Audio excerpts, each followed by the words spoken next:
typically when you're talking about a religious holiday, which is what Christmas is, I mean, it is a secular holiday for many Americans, but it also happens to be a religious holiday. Typically, you celebrate that by, celebrating things that don't directly cut against a lot of religious sensibilities, but that's the direction Hulu has gone. I didn't even know that he cared about Christmas or that he was interested at all in gatekeeping a holiday that he probably doesn't even celebrate, and it's part of a religion that he doesn't practice, so... What is Christmas? Christmas is for caring. What is Christmas? Christmas is for sharing. What is Christmas? Can't you guess? Christmas is for penis. Oh my goodness, that's not very Christian at all. Who said you could come downstairs? Giddy up! Hello there, Internet. How are you today? So last night I watched a movie on Hulu. It's about the gays during Christmas time. The Happiest season, starring Kristen Stewart and Mackenzie Davis, who you may remember from San Junipero, the only episode of Black Mirror that I've ever seen, ever, the gay one. And it has an 83% on Rotten Tomatoes, so not too shabby. I have a basic rule on Rotten Tomatoes. If it's got over 85%, it's probably going to suck. It's probably not going to be good. It's going to be filled with social justice warrior crap that the critics feel obligated to say that they like. If it is below 40%, it's probably not a very good movie. If it was anywhere from about 50 to 85, that's in the probably a decent movie range. You know what? My boy Benjamin has a real gift when it comes to like music criticism. Pause it for 1 second. What he just said is the most immoral thing you could possibly say. Imagine all the people living for today. That's basically what we have. Okay, imagine all the people living for today means you don't plan for the future. It means you don't care about your kids. It means you don't care what happens tomorrow. It means you don't care about anybody else. You just care about you. Okay, this is the most selfish morality possible.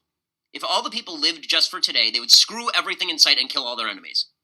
But Ben Shapiro decided it was time to take his gifts, these gifts that he has for music critique, and apply them towards movie criticism. Conservatives are going to have to get into the business of actually making entertainment because the left has decided that all entertainment is now to be woke. All of it. Right? Even holiday programming is to be designed toward pleasing and placating left-wing critics. Right? For example, normal holiday fare tends to be pablum. Right? It tends to be the kind of stuff that is really not socially justice-oriented. It's sort of warms the cockles of your heart kind of stuff. So Hulu decided this year that they were going to make their holiday pitch a lesbian rom-com. Can I just say, I love the idea that like gay people just existing and having families and shit is super woke, PC bullshit. That movie from Hulu apparently, I haven't seen it yet, so I'm going by the reviews, which are, of course, 100% positive. The movie is all about how a conservative family learns that all of their religious values have been a bunch of crap for years, which is always exciting news. Having watched the movie, I can tell you that I don't remember any mention of Jesus celebrating Christmas as Jesus Christ's birthday. I don't remember seeing any nativity sets or anything like that. So it looked like they were just celebrating the cultural aspects of Christmas and not the religious aspects of Christmas. So I guess when somebody decides to leave the left, it's because they've come out of their comfort zone, out of their safe spaces or their echo chambers, and have decided to listen to the kinds of facts and logic that Ben Shapiro would supply us with. But if a conservative family accepts their homosexual daughter and not accept their homosexual daughter in the same way that Ben Shapiro would accept Dave Rubin. A Sunday afternoon gay-ish anniversary, or maybe just, how about you just have like a freaking barbecue, dude? Like, does everything have to be... No, but the party's not going to be gay. It's just, we'll have a barbecue. Okay. It'll just be a barbecue. Nothing gay is going to happen there. Well, I wasn't worried it was going to turn into an orgy back there or something. Like, I wasn't worried you were going to bring out the village people or something. Do you know that gay people have parties just the same? Well, wait, what? What? No, that's crazy.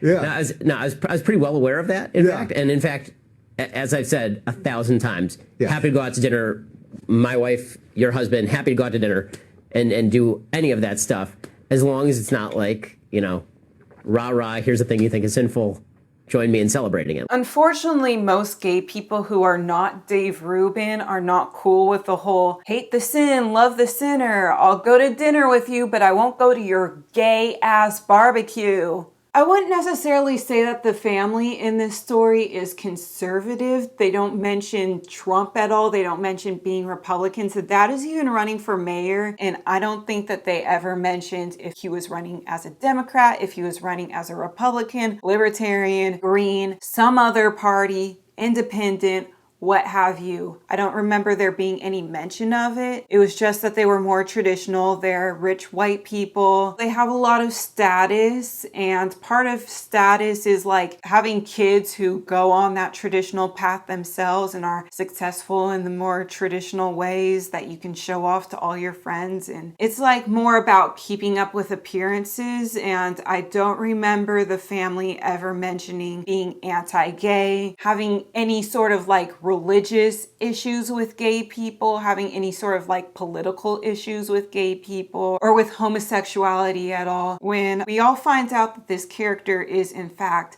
a homosexual.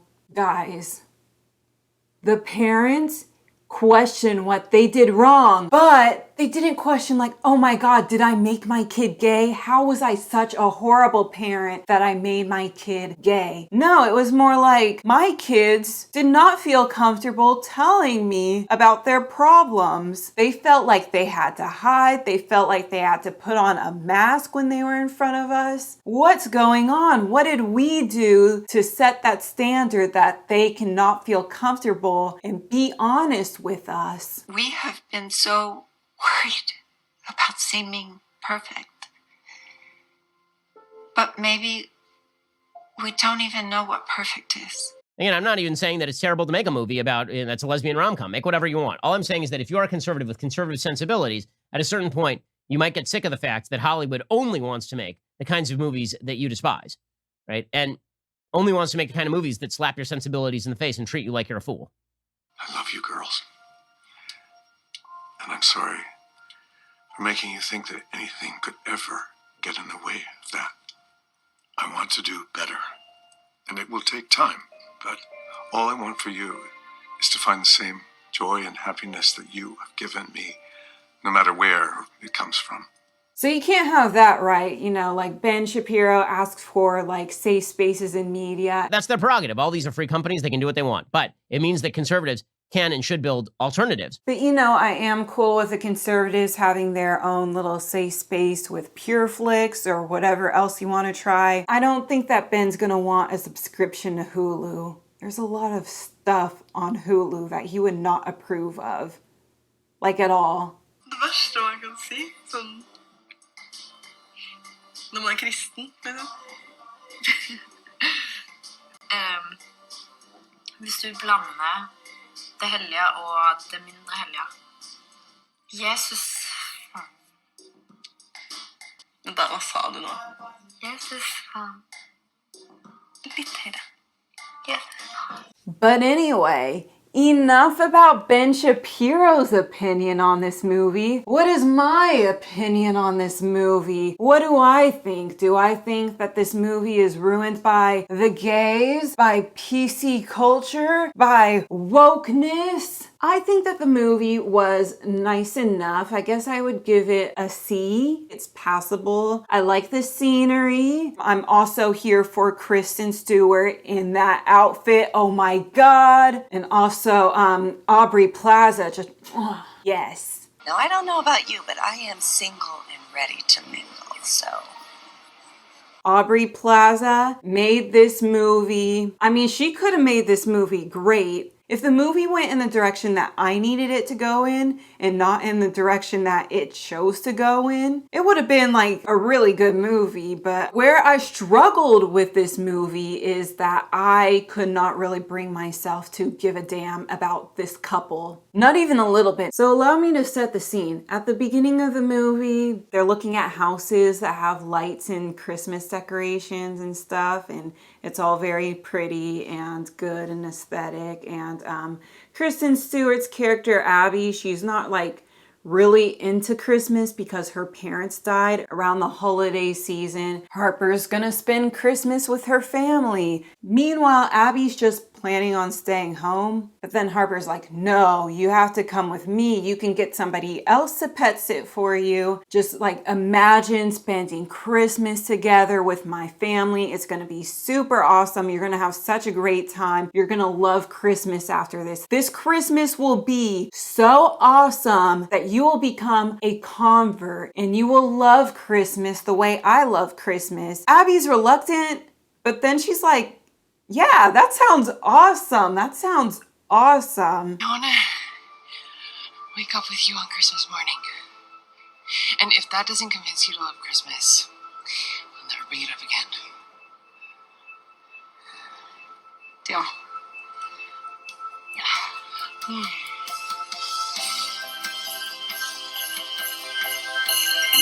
Harper realizes right away that, oh, maybe I just oversold the whole Christmas thing. But she doesn't think to tell Abby that at all. She could have had that conversation with Abby right away as soon as it was very clear that Harper was uncomfortable, that there was something that she didn't say. But no, she decides to have that conversation while they're in the car on the way there.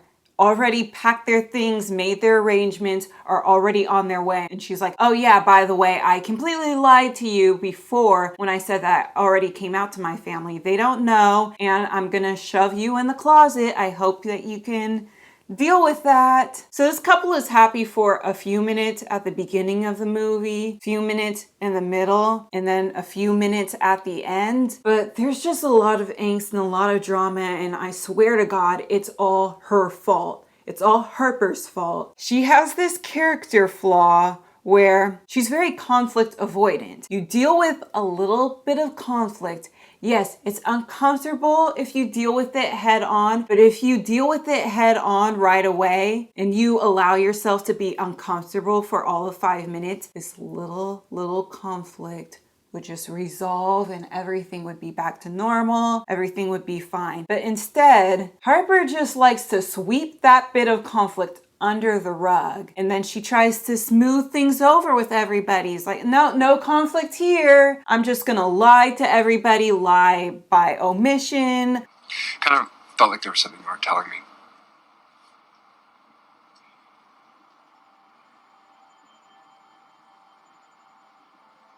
There wasn't someone else.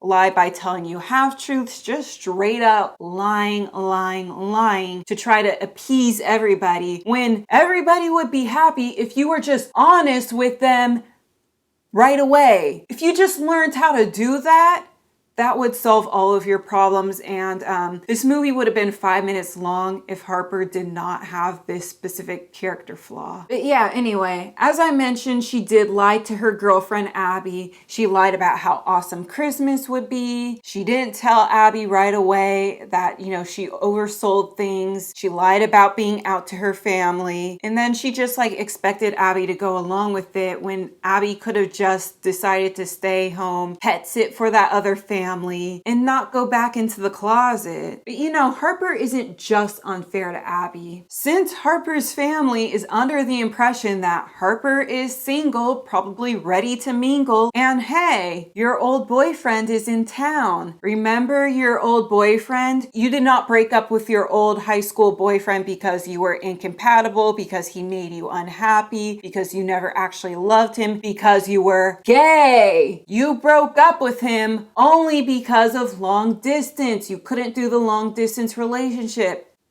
He's here now. You're single. He's single. Let's try to force you two back together. He even asks, was there some other reason? Was there somebody else? What else was going on? Was it just a long distance thing? Hey, Harper, was there someone else? What do you mean? Is that why we broke up? No. I mean, I told you that the long distance just got too hard and... The distance, yeah, no, I know. If that was the only reason why you guys broke up, then of course everybody would think oh yeah, maybe you can get back together with him since you're single. And she could have just given him a straight answer, and there's no reason why she didn't. And she kind of led him on a little bit. But anyway, yes, they do go out to dinner together, and, you know, Connor just happens to arrive, although, you know, it's very clear that the family planned for this to happen because they want them to get back together. And they start telling a story, and then Abby's like, wait, I only heard half of this story. I didn't even know that Connor was involved in this story. You're lying to her, you're lying to others, and you're lying to yourself, sweetie. She only knows little bits and pieces that Harper specifically, like, told her that was convenient for Harper to tell, and she like left out anything that would make her look bad. We learn even more about this when we meet the beautiful, the gorgeous, the smoking, hot Aubrey Plaza. The fact that they did not have Aubrey Plaza's character Riley and Kristen Stewart's character Abby get together at the end is a personal attack towards me. How dare you, Hulu? How dare you give me this and take it away from me? I am furious. Like, as soon as we ran into her, I'm like, Abby, honey, dump that girl's ass and hook up with her. But anyway, as I mentioned, Riley is Harper's ex-girlfriend. So what has she told you? That you dated in high school. That you were her first girlfriend. That's about it. Abby got like the kind of Spark Notes version of their relationship. Is there more? Yeah, a little.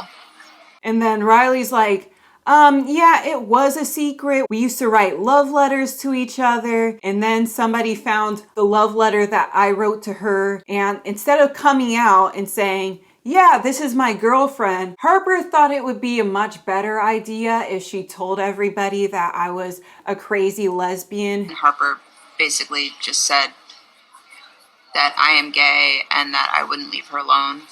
And then within a couple days, like, everybody in school found out, and everybody was so awful to me.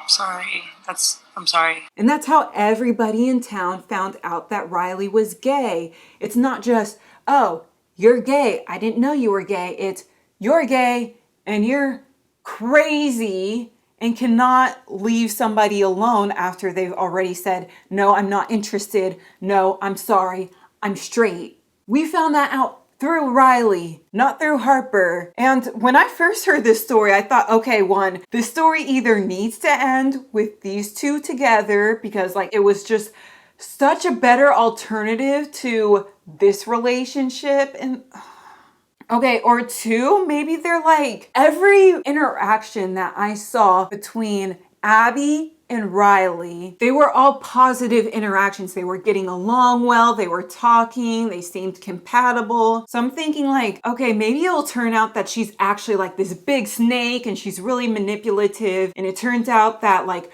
Riley was lying about how they broke up and she was trying to drive a wedge in their relationship. But no, she wasn't lying. Like that's actually how they broke up. And Harper just said, oh yeah, she was my ex-girlfriend and we broke up, but never mentioned that she knew that she was gay in high school. She had an opportunity where she could have come out in high school. She didn't. She dated a guy and now she's 30 and she's lying about being out to her family. She's lying to her family about having a girlfriend. The family never expressed having an issue with Harper being gay. She could have had a very easy conversation, said, oh, hey, I'm gay.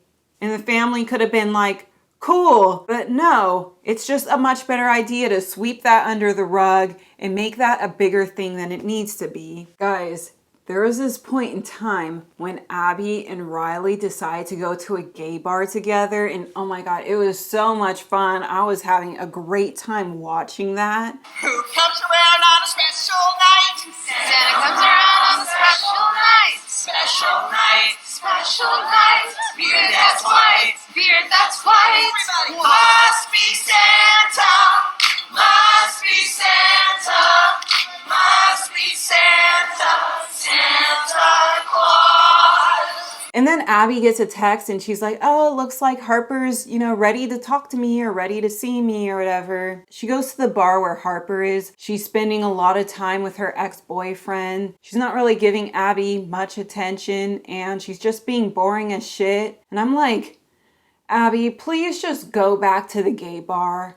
Go back to the gay bar. Go back to the gay bar. But no, she just went home and went to bed. And I was very sad because she needed to go back to the gay bar. And then Harper doesn't get back home until 2 a.m. She was just spending a lot of time with her ex-boyfriend who has no closure over their past relationship. I've missed you. No, it's nice to catch up. Yeah. When Harper was like openly flirting with her ex-boyfriend and Abby was over talking with Riley and Riley's like, oh, well, what's up? Something's wrong. The gay male friend came over. Hello. Hi. I'm Tipper. This is my home. Are you the ex-boyfriend?